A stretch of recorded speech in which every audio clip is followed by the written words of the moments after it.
వినుకొండ రషీద్ హత్య కేసులో జిల్లా ఎస్పీని కలిశారు అతని తల్లి.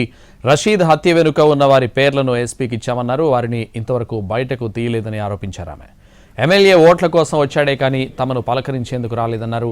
తమపై నష్టపరిహారం దావా వేస్తామంటూ ఎమ్మెల్యే తమను బెదిరిస్తున్నారని ఎస్పీకి ఫిర్యాదు చేసింది. బెదిరించే బదులు తమను కూడా రషీద్ దగ్గరికే పంపమనండి అంటూ ఆవేదన వ్యక్తం చేసింది. అయితే ఎస్పీకి ఫిర్యాదు చేసిన తర్వాత న్యాయం చేస్తామని హామీ ఇచ్చారని అంటోంది రషీద్ తల్లి.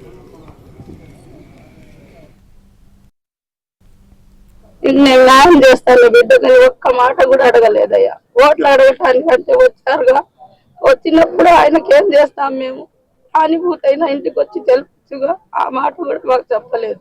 నీకు న్యాయం చేస్తానమ్మా నీ బిడ్డ కానీ చెప్పొచ్చుగా. ఇంకా సాక్ష్యాలు ఉండయిగా, ఆ ప్రూఫ్లు ఉండయి, కేకులు తీర్పిస్తున్నట్టు.